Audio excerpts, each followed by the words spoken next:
I got my first job. It was at Subway. They were one of the only places that would take somebody that was not 16 yet. I remember being embarrassed at times. People would come in, I'm like a Subway sandwich artist, and it was the Subway right next to my competitor high school. And so it was a little embarrassing at times. I think it was really good for me because what that job taught me to do in the beginning was how to follow directions. That sounds silly, but there are so many people who you can give directions to and they don't follow them. And I think that I learned at that job that that is a skill. I don't think I ever, in my early days, had a belief, oh, I'm gonna be somebody, whatever that means.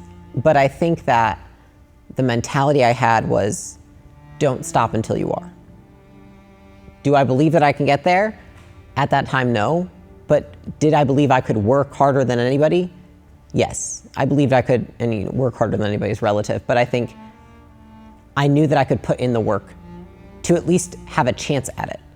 And I think that was the one thing that, I think I got that from my dad. He was an immigrant, he came from Iran, and I've watched him my entire life, and he has tireless work ethic.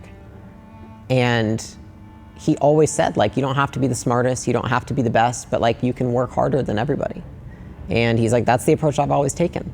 And my dad is a fantastic person, but I believe him because I think he does outwork everybody just because he cares, and that's part of who he is. And so I think seeing that, I think was a really great example for me because early on, after I got out of the house with my mother, that was my mentality, which was just work on yourself, work on being better. And that's when I got my first job. And I got my job, it was at Subway, which I could walk to from my house, from my dad's house, because I moved in with him. And at that point, I think I had my driver's permit. So I couldn't actually drive a car yet, so I knew I could walk. And I was like, well, that's good because one, I can get exercise when I go there and back because I was trying to get in better shape. And then two, I can have a job, right? And they were one of the only places that would take somebody that was not 16 yet.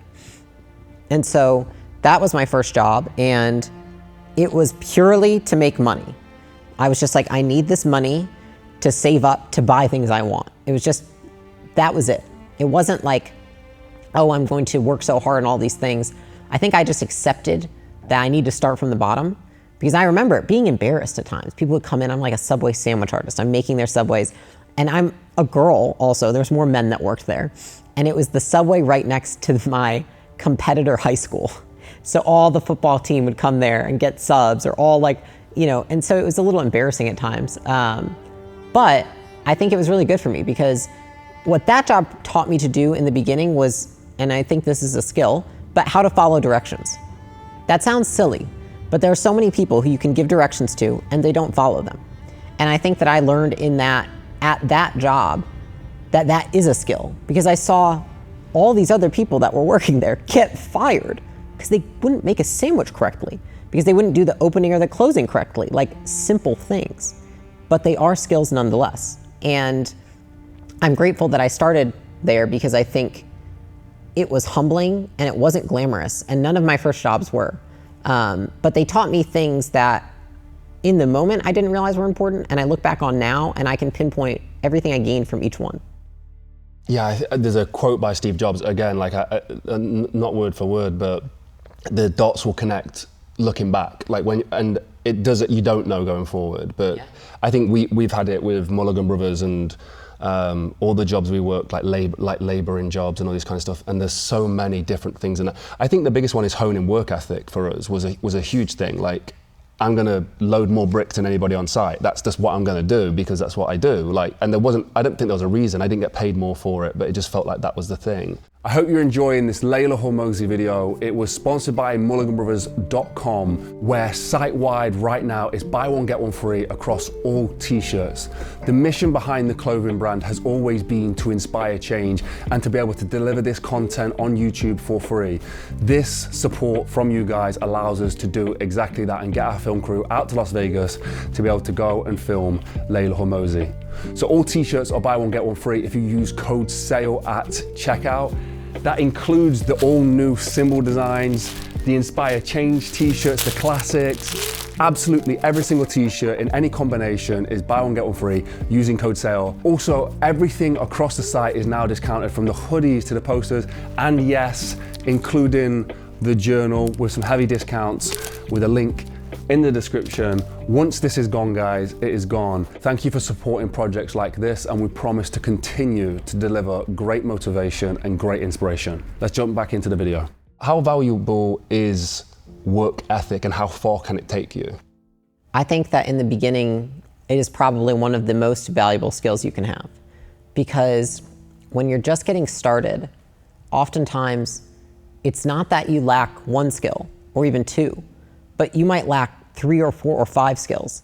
And the only thing, in my opinion, that can get you past that wall is having the tenacity and having the work ethic to be able to do all at the same time. Because even when you take on a new job, say you take on a new business, whatever it is in life, usually we have a learning curve. And what I think a lot of people miss is that it's a learning curve on multiple skills at the same time. And that's when things feel really hard. Why do most people fail at building a business? Because it's like 10 skills at the same time. And most people can work on 2, but they can't work on all 10. And I think that is why I believe work ethic was such an imperative part of my journey, because I think in realizing, for example, when I was losing weight, I lost almost 100 pounds when I was 19, 20.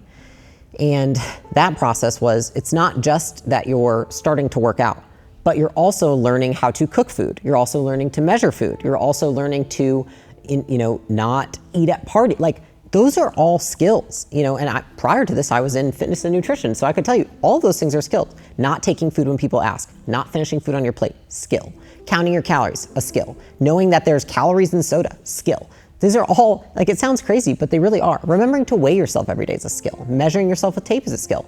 They're all skills. And so I actually think that translated a lot when it came to business, because it felt like this insurmountable task that was very hard, and it was a very steep learning curve. But once you get over the hump, it feels inevitable that the outcome is going to happen, because it starts to snowball. And I think business is the same way. But a lot of people can't get past, I think, the first year or 2 years of the learning curve. They just quit. They say, it's not working for me. I've been working my ass off for a year. Go another year.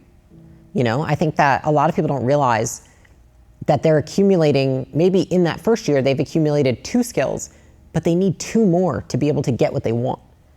And they just aren't willing to wait it out. And so then they go and try something else, or they go and work on something else. But they don't realize that what they actually have to work on is expanding their capacity for work more than anything.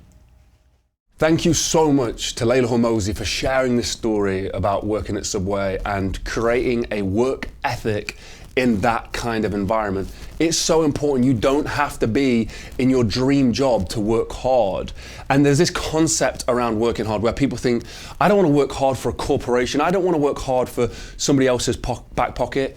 It's not about that. You work hard for yourself. You develop a work ethic no matter the circumstances.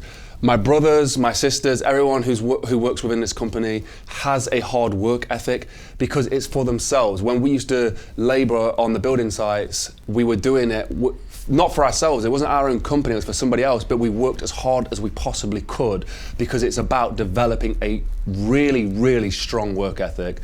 So thank you for Leila for explaining this, and look at her now. That's where hard work will get you. Thank you so much for watching. If you want to support us, head to the join button down below where you can become a channel member and get exclusive benefits. And also, today's video was sponsored by mulliganbrothers.com, where it's buy one, get one free across all the t-shirts, Inspire Change t-shirts, Hardest Work in the Room, the LFG, Rise and Grind, and the new Symbol t-shirts. Buy one, get one free while stocks last. And also the Not a Journal and the Memento Mori poster are heavily discounted for a limited time only. Head to the link in the description. Have a blessed and productive day, and I'll see you in the next one. Peace.